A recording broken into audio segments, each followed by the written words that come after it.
We've got aphids. Hey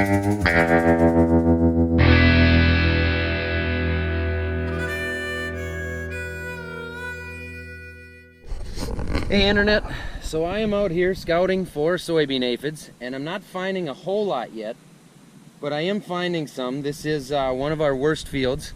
We're going to plan on hopefully spraying this later today or tomorrow for sure. For those who don't know, soybean aphids are a relatively new thing to the US. We got them probably about 15 years ago. Most people think they came from overseas. The hot spots kind of started around the ports where we were shipping things in and out. So most likely this is an insect that came from overseas.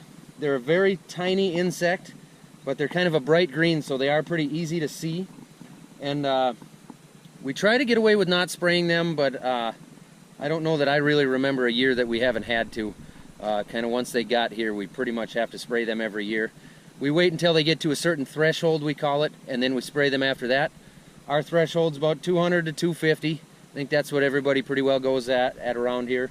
Once they get over that, they'll suck the nutrients and the moisture out of the plant and starve the crop. So they could really completely destroy this crop if we let them go untreated. We wish we didn't have to spray them. It's not cheap to do. It's a pain in the butt, but everybody's pretty well got to do it. You can see here, here's what they are. You can see those little tiny green bugs all over the bottom of the leaf there, all over the stem here. That's where they like to go. They like to go especially to the bottom of these younger leaves. When you get into these bigger leaves, there's not nearly the amount of aphids on there. You know, you get down where the stem is big, they don't go for that. They go for the smallest, tiniest, juiciest, youngest parts of the plant, and they'll starve it of the nutrients and the moisture that plant needs. So we've got to get in here and we've got to spray this, and that's kind of what we're scouting for today, kind of what we're doing today.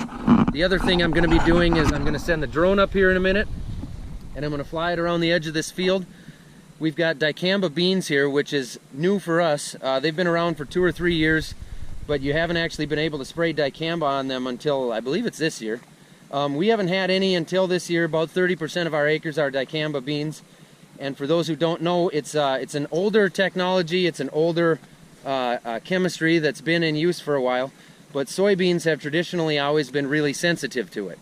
And now we've genetically engineered these soybeans to withstand Dicamba because that helps give us really good weed control. We're not really doing anything more harmful for the environment, but our big issue we've got to deal with is the volatility of Dicamba. So what that means is that Dicamba, if sprayed under the wrong conditions, temperature inversions, high humidity, a lot of heat, things like that, it can actually lift up off of the leaves of the plant and kind of float around, and it can float over to the neighbor's field and sit down on their beans. Well, if they don't have Dicamba resistant beans, it'll cup the leaves up. They get a little bit twisted up because they're pretty sensitive to it. So it doesn't take much Dicamba to cup the leaves and look like a lot of damage on the soybean fields. So today I'm going to go over and look at the neighbor's field. I'm going to take the drone over, get some videos and pictures, because he's pretty sure he's got some Dicamba damage there. So we want to document that and watch that in case he's got a yield loss. When those leaves cup, it doesn't always mean that he's got any yield loss, but it's definitely something we want to keep an eye on. So that's kind of what I'm doing right now. I'm going to send this thing up and get a view of what's going on over there. Okay, unfortunately, I'm seeing 2 things that I'm really disappointed in. Number 1, weed control, not very good right here. This has been a bad fence line. There is manure hauled through here to get to the place back there. It comes from the approach up here, and there's a lot of stuff that goes through here. So this is a bad fence line. It's a dirty fence line, but you can see here pretty clearly we're not getting a lot of good weed control. This is mostly giant ragweed right here, which has become a big problem for us. It's not nearly as big of a problem as water hemp, but I did see, I'm not seeing any standing here right now, but there's one. There is water hemp out here. So here's a water hemp plant. This is our big problem. This will end up with a million seeds on it. We'll grind this up with the combine, spread a million seeds out here, and have more problems next year. So I'm not happy with the weed control I'm seeing. This is unfortunate. I'm not sure what we're gonna do here. There's even some grasses coming through there. Probably some of it's due to compaction, holding those seeds in the soil and allowing them to come up later in the year. But if we jump across this fence line here, the other thing I'm seeing that I'm disappointed in is dicamba damage. Seems obvious to me. Here's a bunch of water hemps in here coming off that fence line. This is pretty obviously dicamba damage, the way these leaves are cupped. You can see the lower leaves are all fine. Everything's good down there. So it didn't drift down into there, but where the chemical lifted up and came over the fence line and landed on the top of these plants, the leaves are showing damage here. How much damage, I'm not really sure. We don't have a lot of experience with that yet. So I couldn't really tell you if he's gonna get much yield loss from this or not. But it does go all the way up this fence line. The fields come apart around the corner there, everything's good, but then there's another 1,000 feet along there where it's damaged just like this. And I suppose it goes, it's out beyond his end rows a little bit, so it's probably 150 feet out to here where it is showing signs of the damage, because it does go away out there. So it's unfortunate, but we'll watch it. We've got it documented now. This is the only case we know of it on our acres anyway. So we're gonna keep an eye on this and see what it does, and try to figure out a way to clean up this fence line over here. Well, after talking to the sprayer operator, or Dad, he brought up a good point about that fence line being so dirty, and why I was so concerned about the weed control there, and that's because we were required to leave a buffer along the edges of the field with dicamba now.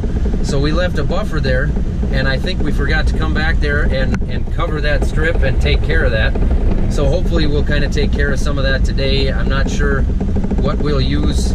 We may even go out there with a hand sprayer and try to do something with that, but ultimately I guess maybe it's not as bad as I thought. So hopefully the dicamba is controlling those weeds better than I thought. I just happened to be standing on the edge where we left that buffer.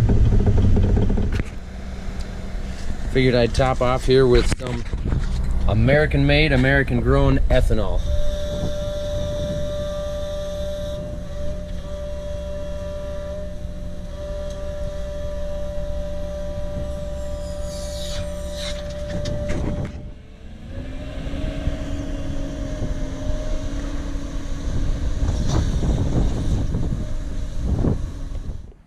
Few things that I want to point out about some of the stuff we're spraying today, and this one right here we're not spraying today. There's probably a few farmers out there wondering what in the heck we're doing with this late in the season. I just brought this with because I wanted to point out that this jug right here, 2.5 gallons this morning, cost me $500.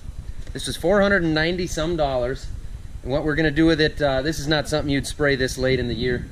You can spray it on the soybeans earlier in the year, but what I'm going to do with it is put it in a hand sprayer and go around to some of the spots, just the small spots in the end rows where we're getting breakouts of water hemp or ragweed. I'm going to mix some of this in there and just go around with a hand sprayer to some of those spots and get rid of those weeds, because we don't want to grind those up with the combine and end up with big spots next year.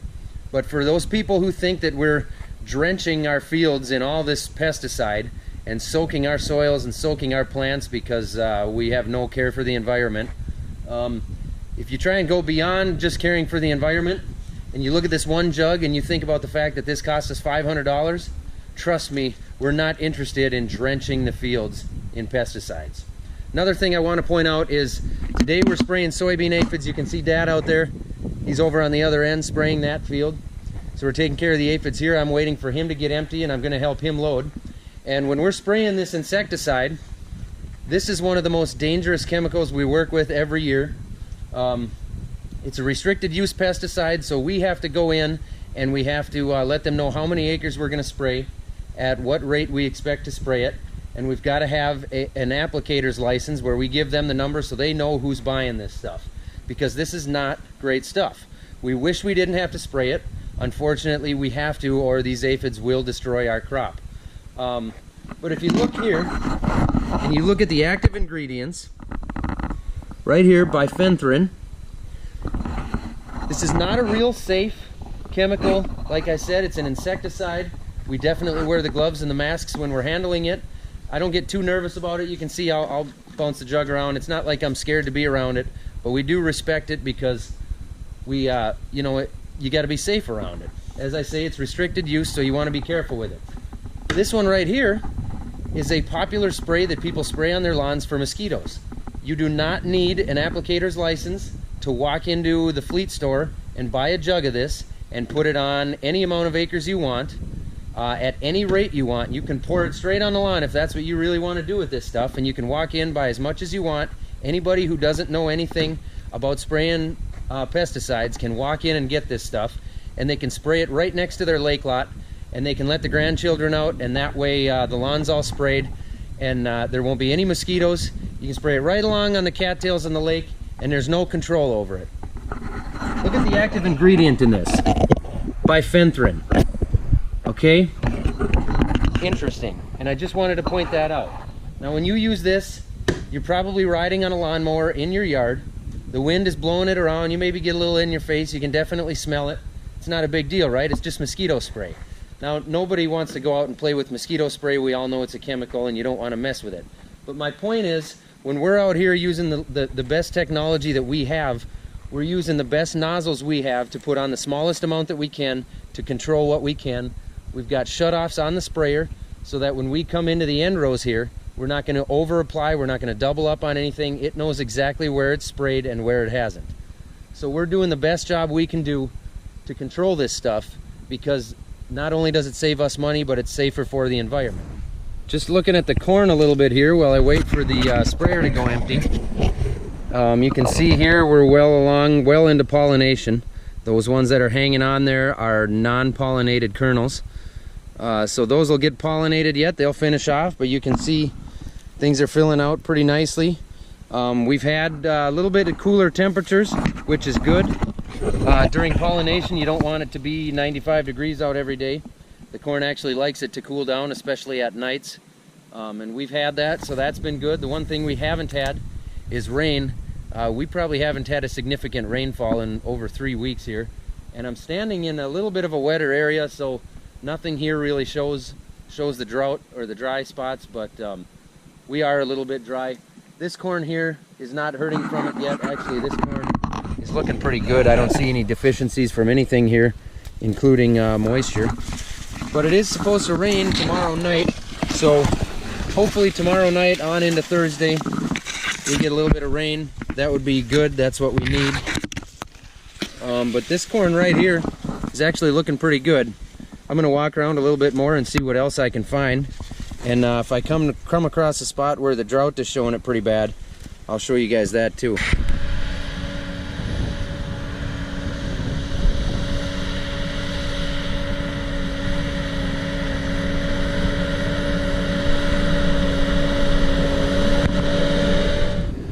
I wanted to show you guys here, this is one of our home fields out here, and we've got a little strip of our CRP land here where we planted native grasses. But I wanted to show you out here where you can see the variability in the field across here. What that is the soil types. Different soil types starting to show up now because we haven't had rain for a while. So these short areas, this corn is really struggling. It's really getting stressed, and granted, 90% of the field doesn't look that way, but I thought this was a good spot to kind of show you guys. I'm going to drive up the road here too to another field we've got up here and show you guys a spot that really shows up.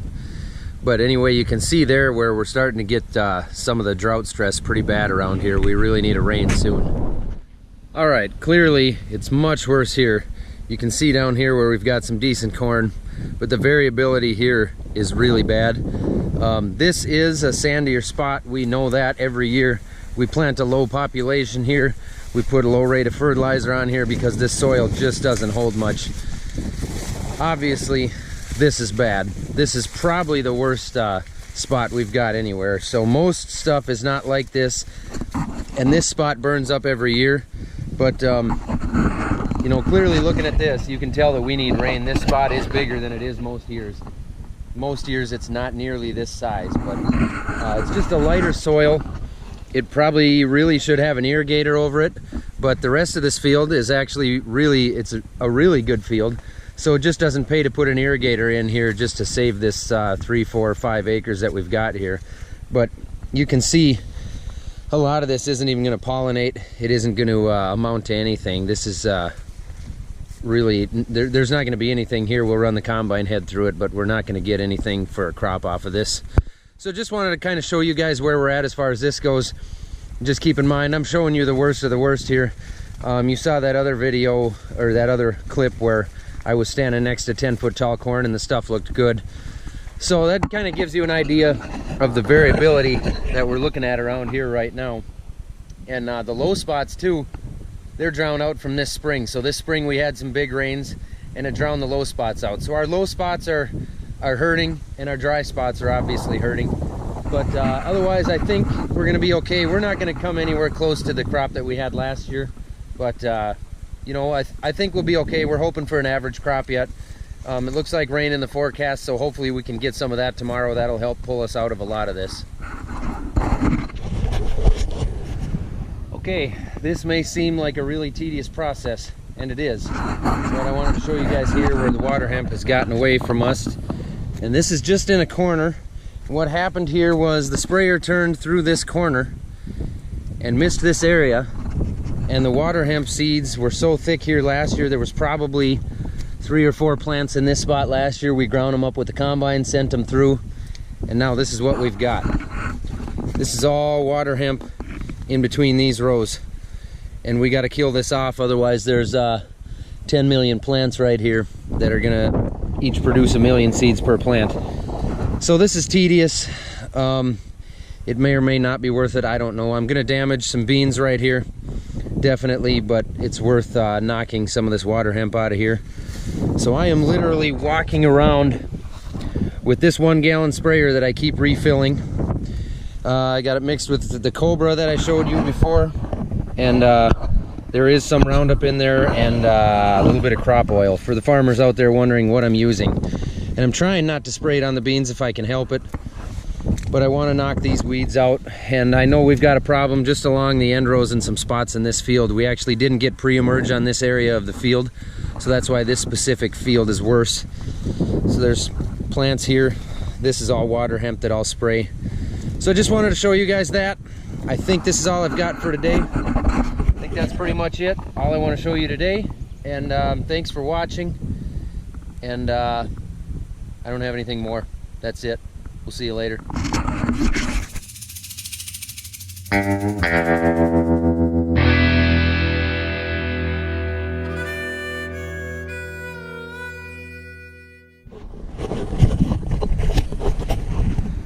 I've concluded that what I need here is a 4-wheeler with 4 feet of clearance, narrow tires, a 20-foot boom, 100-gallon tank that I can switch on and off, maybe some air conditioning and a satellite radio.